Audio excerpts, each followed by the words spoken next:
Greetings, folks. Dice Kitty here. Today is May 27th, 2020, and we have a new comic box recap.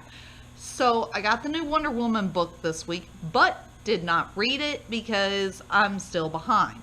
I did get from Image, Outer Darkness Chew, number 2.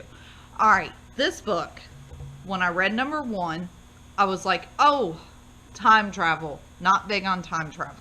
And I was like, oh, I don't like these two guys from Chew. Tony Chew is one of them, and I don't remember his friend's name because that's the guy that I really can't stand. Chew himself, Tony, he's okay. I really don't like the other guy. The other guy is pretty annoying to me. I'm trying to, I don't remember his name. And I think he says it somewhere in here.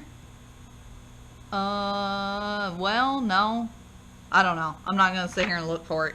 But anyway, so they find out, Tony and his buddy, they find out that they did not actually time travel. And so when that was revealed in this book, I was like, oh, yay, okay, no time travel. I'm fine with that. They are actually Holoseum characters. A Holoseum is kind of like a holodeck or a holosuite in Star Trek. So they've been created out of the content from the comic books from our time.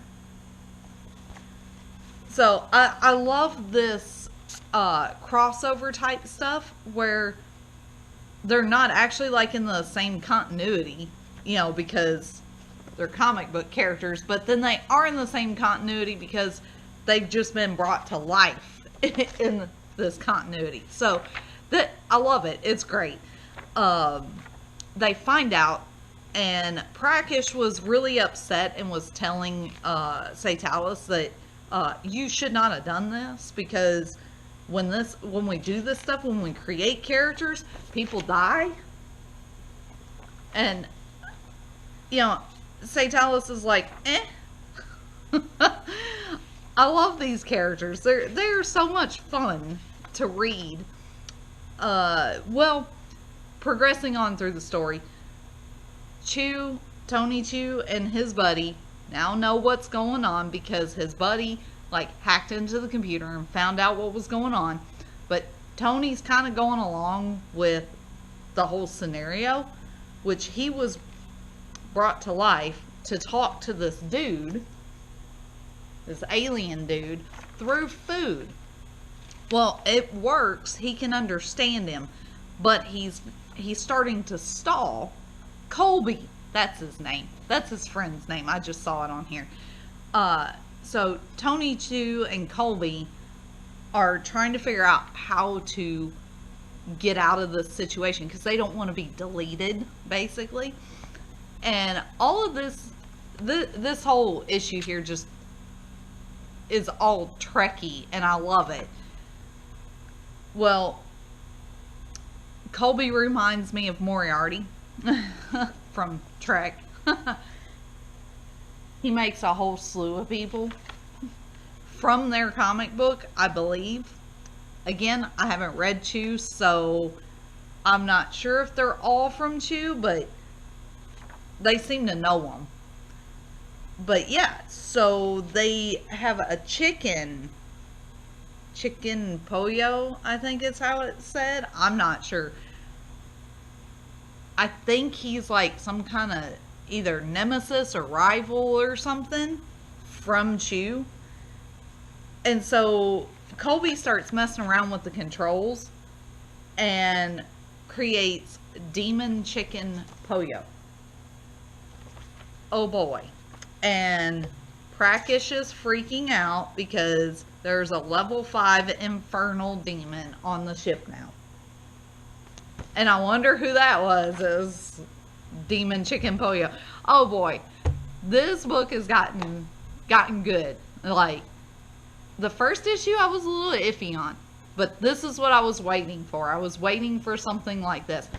There's a little thing in here I want to mention too where Colby is telling Tony about Chew, and they're he's kind of ripping on the artist and the writer, which the writer's the same writer for this, and I'm pretty sure that the rip on the artist is all in good fun.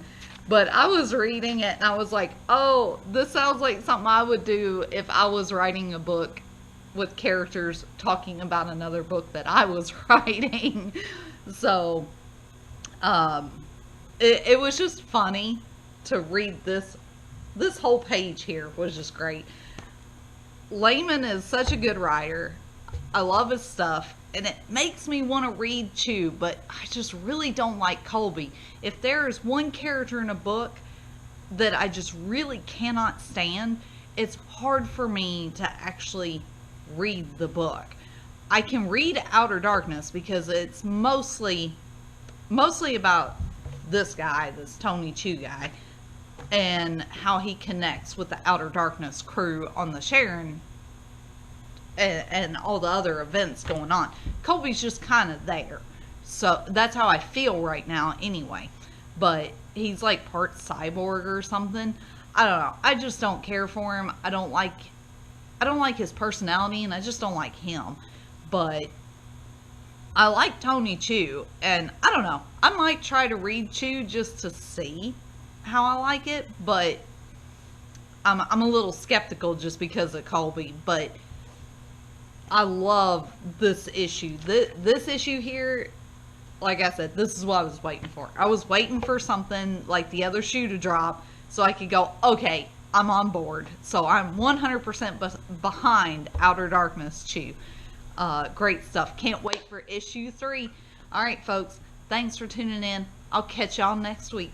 Live long and prosper, and glory for the Empire. Kapla!